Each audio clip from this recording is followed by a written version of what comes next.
ഹരേ കൃഷ്ണ.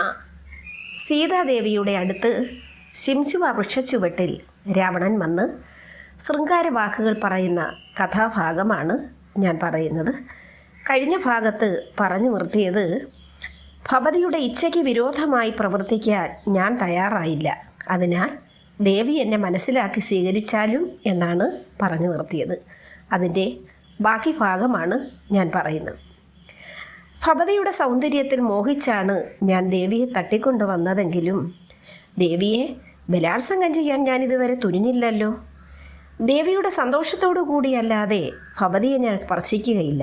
അതിനാൽ ദേവി അതിഥിയായി എന്നെ പ്രസന്നതയോട് അനുഗ്രഹിക്കണം. കാമവിവശനായ രാവണൻ്റെ വാക്ക് കേട്ട് കുപിതയായ സീത വെറുപ്പോടെയും ഹൃദയവേദനയോടെയും തലകുമ്പിട്ടിരുന്നു. അത് കണ്ടിട്ട് രാവണൻ വീണ്ടും പറഞ്ഞു, ഭർത്താവിനെക്കുറിച്ചുള്ള ചിന്തയാണ് ഭവതി അലട്ടുന്നതെങ്കിൽ അത് കളയൂ. അയാൾ നന്ദി കെട്ടവനാണ്. ഭവതിയോട് ഇച്ചിരിയെങ്കിലും സ്നേഹമുണ്ടായിരുന്നുവെങ്കിൽ ഭാര്യയെ കാണാതായി ദിവസങ്ങൾ കഴിഞ്ഞിട്ടും അയാൾ ഭവതിയെ അന്വേഷിക്കുകയോ ഇവിടം വരെ വരികയോ ചെയ്യുമായിരുന്നു.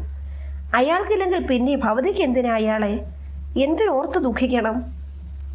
ദേവിക്ക് വേണ്ടി ഞാൻ എന്തും ചെയ്യാൻ തയ്യാറാണ്. വേണ്ടി വന്നാൽ ഞാൻ ഭവതിയുടെ ദാസനാകാം. ഞാൻ പറഞ്ഞത് സത്യമാണ്, എന്നെ വിശ്വസിക്കൂ ദേവി. ഇവിടെ എൻ്റെ റാണിയായി സകലവിധ സൗഭാഗ്യങ്ങളോടെയും ദേവിക്ക് കഴിയാം. രാമനെ അങ്ങ് മറന്നേക്കുക.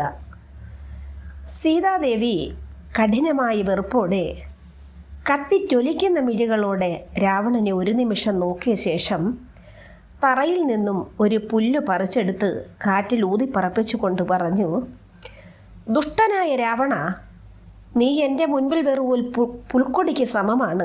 നിന്റെ നാശം അതിവിദൂരത്തല്ലെന്നോർക്കുക. നിനക്ക് രക്ഷ വേണമെന്നുണ്ടെങ്കിൽ ചെയ്ത തെറ്റുകളെല്ലാം ഏറ്റുപറഞ്ഞു ശ്രീരാമൻ്റെ പാതാരവിന്ദങ്ങളിൽ അഭയം പ്രാപിക്കൂ. സീതാദേവിയുടെ കോപം നിറഞ്ഞ വാക്കുകൾ കേട്ട് രാവണൻ അട്ടഹസിച്ച് ചിരിച്ചുകൊണ്ട് പറഞ്ഞു, സ്വന്തം ഭാര്യയെപ്പോലും രക്ഷിക്കാൻ കഴിവില്ലാത്തവനായ രാമൻ എങ്ങനെയാണ് എന്നെ ശിക്ഷിക്കുക? പത്നി നഷ്ടപ്പെട്ടപ്പോൾ ഒരു ഭ്രാന്തനെ പോലെ കാട്ടിൽ അലഞ്ഞു നടക്കുന്ന രാമൻ്റെ പാദങ്ങളിൽ വീണ് മാപ്പ് പറയാൻ മാത്രം ഞാനൊരു വിഡ്ഢിയല്ല. വീണ്ടും കോപാവശേഷം മൂത്ത് സീത ശകാരവർഷം ചൊരിഞ്ഞു. നീചനും ദുർവൃത്തനും അധവനുമായ രാവണ, സ്ത്രീയുടെ അഭിമാനം സംരക്ഷിക്കുക എന്നത് പുരുഷധർമ്മമാണ്. നിനക്ക് അത് മനസ്സിലാക്കുകയില്ല. സ്വന്തം പത്നിക്ക് പുറമേ നിന്റെ ചുൽപ്പൊടിക്ക് നിൽക്കുന്ന നാരികൾ വേണ്ടുവോളവുമുണ്ട്. നിനക്ക് അതുകൊണ്ടൊന്നും തൃപ്തി വരാതെ സമുദായ നിന്ദിതനായി കഴിയുന്ന നിന്റെ ബുദ്ധി